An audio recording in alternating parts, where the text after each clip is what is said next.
Allora, rispondiamo al messaggio, Daniele Tronco. Sì, no, ci fa piacere che ci siano degli ascoltatori che apprezzano, perché diciamo ci ripaga del lavoro che svolgiamo e che facciamo. Effettivamente noi abbiamo investito molto nel rapporto con i cittadini, con i pensionati, cercando di fornire un livello di servizio diciamo efficace. Non sempre ci riusciamo e di questo cerchiamo di... Però cercate di migliorare, quindi le segnalazioni possono servire a migliorare. Solo un attimo. Pronto? Pronto, buongiorno. Buongiorno, da dove chiama? Io chiamo da Verona. Sì, prego. Buongiorno. Allora, io sono un ex dipendente dell'ULSS e dal 1992 sono in questo reclamento. Il mio reddito è 870 al mese. Lordo? Se rientro nella 14esima. nella norma della 14esima. È lordo o netto 870? È netto. Netto 870. Bisogna guardare il suo reddito lordo. Lordo, lei lo dovrebbe... Io sull'IDE o il CUD? Beh, nel CUD c'è tutto, c'è il reddito complessivo. Allora, il CUD dice 13.350. Un attimo, Sì. dov'è che sono finite? Lei fino... quanti anni ha? 13.000 ha detto? 350. No, è è superiore. 13.350? Sì, perché il limite è 13.192,92. È a cavallo. Oh, Madonna. Però comunque Povero. io sempre, siccome sa, così per televisione o per telefono, io ho letto, lei mi ha detto un importo, io le ho riportato qual è il limite. Comunque se può passi nelle nostre sedi e parli con un nostro operatore. Allora, non disperi, perché prima di disperarsi è meglio sempre fare le verifiche. Perché l'importo è di 13.192. Io ce l'ho fuori. Sì. Per 150 euro. che cosa quale potrebbe essere la cosa che lo quando c'è salva? un limite, quando c'è un limite di reddito per qualsiasi cosa, è vero che magari anche solo per 50 centesimi, no? per un euro uno... Però guardi, è vero questo, siccome ci sono diverse persone anziane a cui è successo queste situazioni qui, poi sì. però sono andate, magari non nella sua situazione, però analoga, sono andate a farsi verificare, hanno scoperto che comunque avrebbero avuto diritto a più soldi, magari non rientravano nella 14esima, però qualcosa recuperavano per altri versi, perché ci sono un sacco di situazioni sì. di diritti che non sono così espressi, bisogna farne richiesta. Si faccia fare una bella verifica della situazione pensionistica, che non si sa mai che qualche soldino in più le possa entrare e va a compensare la mancata 14esima, di cui ci dispiacciamo purtroppo. Okay. Grazie molte della sua telefonata, grazie. Sì, come dice, questo è un esempio, sì, questo è un esempio classico del limite, no? Quando siamo a cavallo proprio del limite previsto dalla legge, però giustamente, come ha detto lei, farsi controllare è sempre, diciamo, un'azione. Adesso questo pensionato è in pensione da un certo numero di anni Magari qualcosa.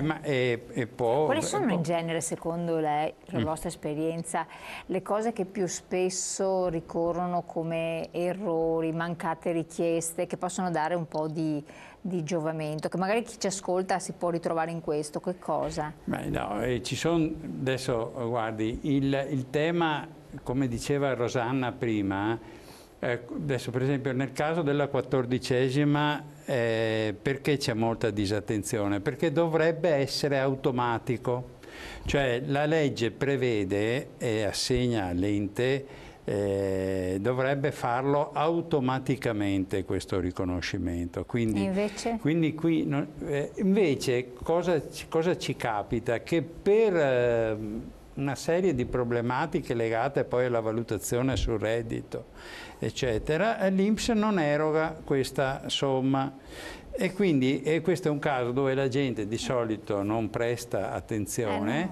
Ma perché pensi che lo faccia? È il solito discorso, cioè, sì, ci sono alcuni aspetti, insomma, che hanno questo, diciamo, per quello noi insistiamo chiedendo alle persone, e qua ritorniamo, mi collego al tema di prima, della rete dei servizi.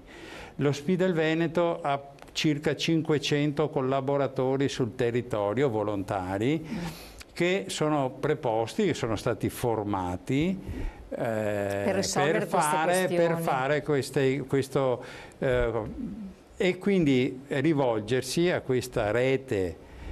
Sicuramente a Verona noi abbiamo una struttura abbastanza radicata, basta dire che a Verona nell'ultimo anno abbiamo recuperato diverse centinaia di migliaia di euro, noi stiamo facendo una raccolta, non è poi semplice quantificare, ma noi siamo di fronte a qualche milione di euro recuperato in Veneto, che sono frutto appunto di verifiche fatte. L'INPS vi odia.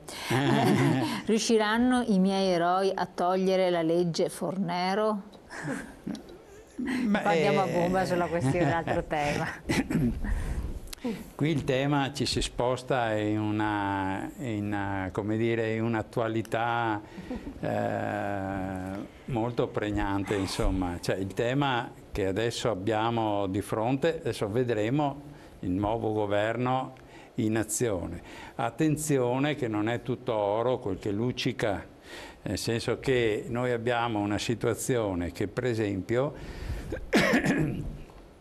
l'Ape Social, faccio questo esempio perché è anche di estrema attualità. L'Ape Social a fine dell'anno prossimo, cioè del 2019, dal 1° gennaio 2019 andrà in pensione, dice il contratto di governo. L'Ape Social va in pensione? L'Ape Social va in pensione, nel senso che nel contratto di governo che ha stilato le forze che hanno composto, ma noi abbiamo centinaia, migliaia di persone che attraverso l'Ape Social vedevano risolta la situazione di essere a casa senza stipendio e senza pensione. E quindi l'Ape Social interveniva in questi casi. Però non soddisfaceva molti, perché poi alcuni si trovavano esclusi. Sì, però tra stare a casa senza pensione, senza stipendio, avere magari un trattamento più basso, molti scelgono il trattamento più basso, a parte che lì in quel caso non c'è. Però l'APIS dovrebbero innescarsi, hanno detto, a sopperire in qualche modo. Sì, si pensa ad altre soluzioni, però bisogna appunto stare un po' attenti, perché diciamo che noi abbiamo molti lavoratori che stanno in questa condizione, in ex lavoratori che stanno in questa condizione, perché la crisi ha colpito duramente. Certo, non è tutto oro quello che luccica, ha ripreso un po' la sua frase, quindi lo leggo subito, ma mi basterebbe una pepita visto gli amici piddini cosa hanno combinato. Sì. C'è lo scambio di battute, va sempre bene. Cioè, ma il tema è appunto che bisogna stare al merito delle questioni, cioè a noi non piace... ma sostanzialmente se viene rivista questa legge Fornero, quindi dovrebbe andare a sopperire anche a queste lacune, perché dove viene tolto un pezzo viene messo un altro per far quadrare un po' i conti. Che cosa in particolar modo? No, per esempio l'Ape Social prevedeva limiti di età più bassi, adesso tanto per se vogliamo andare nell'attualità, perché se dovessimo avere un provvedimento che alza i limiti d'età, io tolgo l'Ape Social che è prevista dalla legge Fornero, oppure una modalità di uscita incentivata, Adesso leggevo il messaggio e poi sì. andiamo. Buongiorno Elena, volevo sapere dai suoi ospiti, mi rimettete dalla regia il messaggio, grazie, dai suoi ospiti un pensiero sulle prime iniziative prese dal ministro Salvini, però non facciamo moralismi, e dopo appunto adesso stiamo commentando. Ecco, sì, appunto, bisogna appunto vedere qual è il trattamento, esatto. Perché se io introduco degli elementi, diciamo, che innalzano, che regolano su nuove basi l'età, sì. potremmo trovarci nella condizione che alcune figure, che alcuni lavoratori che con l'app social potevano andare via, perché rimane l'app volontaria. Ok, questo è lì previsto. Va bene, però l'app volontaria, come abbiamo visto, rimane l'opzione donna, e questa è un'altra questione, ma noi abbiamo visto la penalizzazione dell'app volontaria. Anche se anche qui diamo delle risposte a delle persone, cioè, perché è vero che c'è un grande abbattimento, ma ripeto, tra stare a casa, non avere nulla e aspettare la pensione di vecchiaia per poter poi percepire un trattamento potrebbe essere complicato. Assolutamente. Andiamo in pubblicità, dai, dopo vediamo un po' di commentare altre questioni e anche rispondere ai vostri messaggi, tra poco.